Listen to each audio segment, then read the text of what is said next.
John, why is this wine bottle empty? Well, you'll find out the mystery of why these wine bottles are both empty.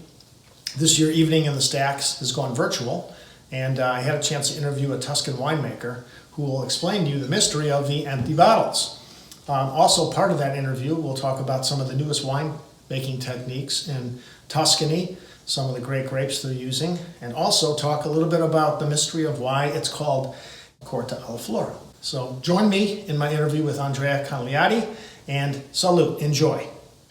Thank you, everyone. It gives me great pleasure to always talk about wine and to drink wine, two of my favorite things. And it's 5 o'clock somewhere, and it happens to be 5 o'clock in Italy right now. And I have the opportunity to talk to Andrea about his terrific wines. We're doing this on behalf of the library, the Evening in the Stacks, that has gone virtual. This year, Serata Virtuale is the event on February 27th. We really hope that a lot of people will come and a lot of people will have a chance to hear about this wine and buy it. It'll be available with us and other places in Howard County. But they're terrific wines, and I don't want to spend too much time talking about me. I want to give Andrea a chance to introduce himself and talk about his family, his wine. So Andrea, thank you so much for being with us today. I really appreciate it. So if you wouldn't mind telling us a little bit about yourself and your wines and your family. Thank you, Joe, for having me. I'm Andrea Cragnotti. I'm the export manager of the company. I've been working with the company since the beginning. The winery, it's a family-run estate. My father was always a wine lover. And there was a chance to buy a property in Tuscany on the Montepulciano area. When we got this estate, there was nothing. We built the cellar, we planted the grapes, everything is done by us. The property is around 250 acres. And let's say that 50% of this phase is planted by Sangiovese. That is the indigenous grape from Tuscany. And we planted other indigenous grapes as well, because we want all these indigenous grapes to blend with other grapes.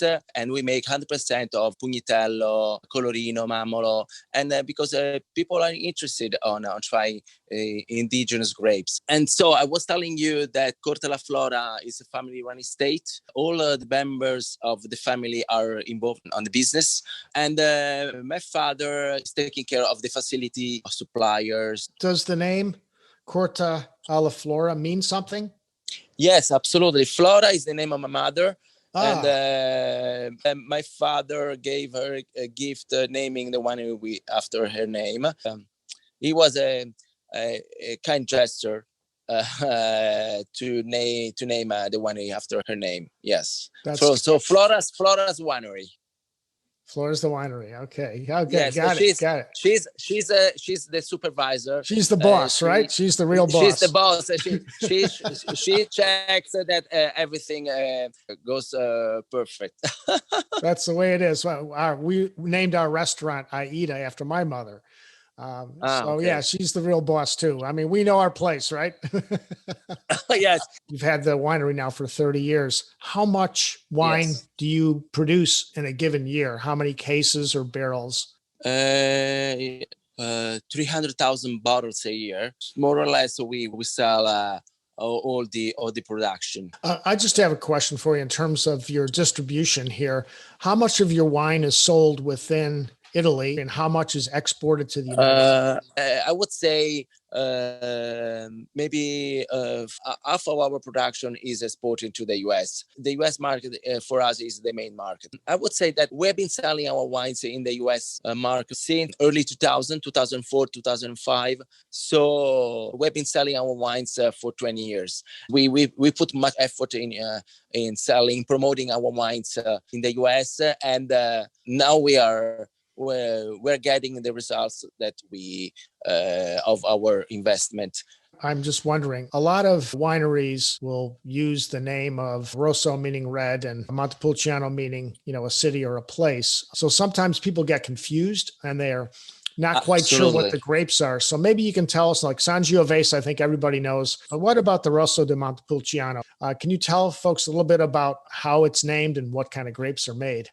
Rosso and Vino Nobile di Montepulciano. They are from Tuscany, from Montepulciano, and they are made of Sangiovese, the indigenous grape from Tuscany. And a lot of people, make confusion, most of all because maybe the consorzio didn't make a great job about that. And now they are to change the name of the appellation, just saying Vino Nobile and taking away the Montepulciano name. And regarding the Rosso di Montepulciano, is made by 95% Sangiovese and 5% Colorino. Colorino gives to the wines a very light red color. It's aged for almost 1 year in big barrels and then other 6 months in the bottles before being sold. For the Vino Nobile and the Rosso di Montepulciano, you have to follow these rules, the blend, and the aging as well. You have to buy the rights that the consorzio sells. It's quite expensive. For example, you gotta spend 150,000 euros for planting 1 hectare of a Vino Nobile. Is that a one-time charge, Andrea? So you buy, yes, you pay for the rights once. Yes, absolutely. Okay. And that's the Vino Nobile you're talking about? Yes. So that would be what people call Super Tuscan, as more of a marketing term, right? But it doesn't mean anything. It's just a way to sell the wine. Absolutely. It's a marketing term. So tell me a little bit about the 19 Rosso di Montepulciano, which is a terrific wine. I had a chance to try it. It's perfect with all the Italian foods that you might expect it to be perfect with. Tell us about that wine and what do you like to drink it with? The Rosso di Montepulciano, it's got structure, but at the same time is light. I would pair the Rosso di Montepulciano with appetizers and with pasta dressed with the ragu sauce, and even with fish, I would say, cooked on the oven, it would go perfectly. And chicken, grilled chicken, and other things that are depending on what sauces you use. But anything that's grilled, I think, goes really well with that wine. And pizza and absolutely. Burgers. Pizza, absolutely. It's, I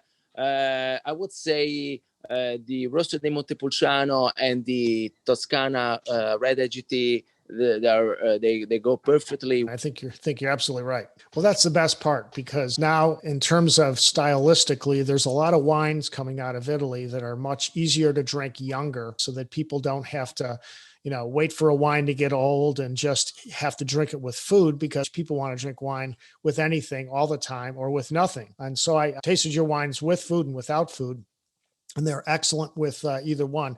The Rosso di Montepulciano is really fresh and vibrant, and it's got a lot going on in it. It's probably a wine that you can probably sit down for a couple of years. I mean, not a long time, but a few years, and it'll offer some additional flavors and structure. I agree with you 100% that for both wines, they don't need to age for drinking. I've noticed over the last 20 some years that wines coming from Italy are being made a little bit easier to drink younger than they used to be. Winemakers in Italy are offering versions of their wines for people to drink earlier and younger. The Italian wines, they used to be much heavier with structure, with higher tannins, and now the Italian producers, they travel, so they hear the needs of the markets, and so I guess they change the way to make the wines and offering easy drinking wines, light, fresh, what the market requests. And this is our policy as well.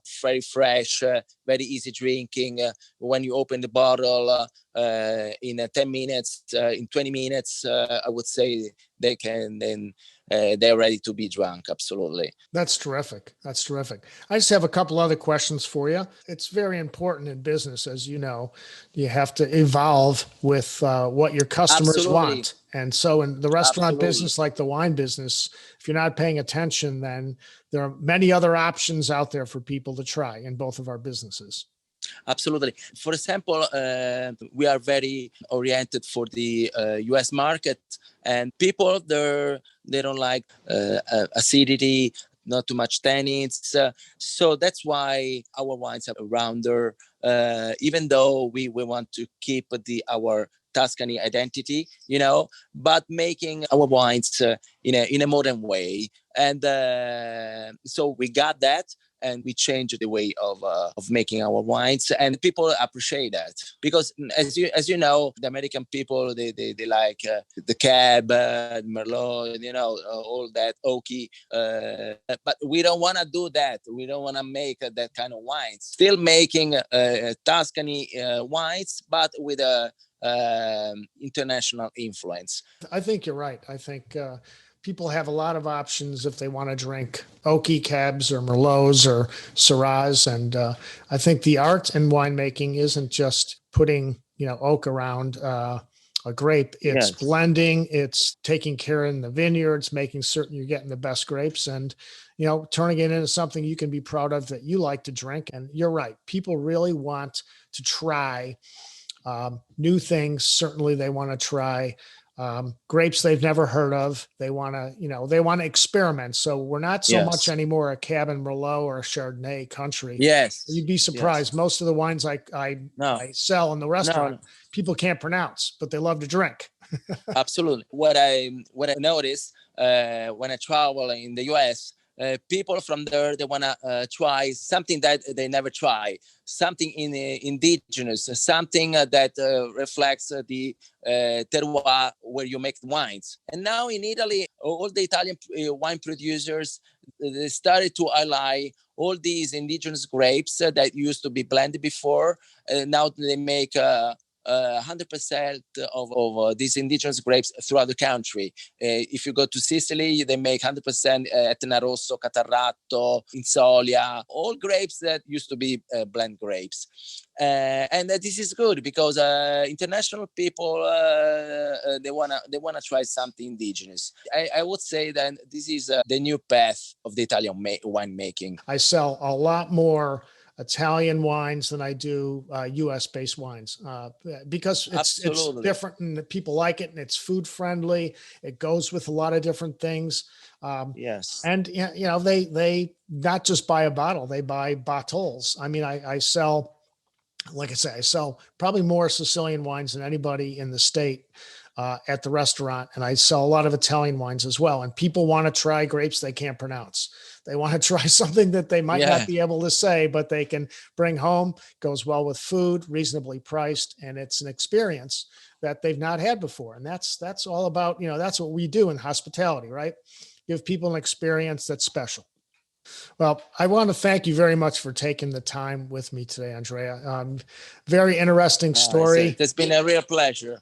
Yes, and your wines are terrific, and I hope that after this pandemic, we have a chance to meet next time you come to this country or next time you go to Italy. It would be very nice to meet you in person and to break some bread and drink some wine together. Doing these kind of calls, this is fun.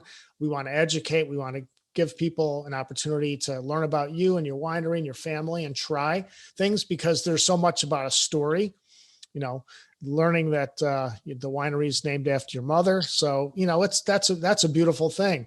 Those are the kind of things people remember your brand and your wine about. And those are the kind of things that bring people together to drink and eat. And that's our businesses, right? Drinking and eating.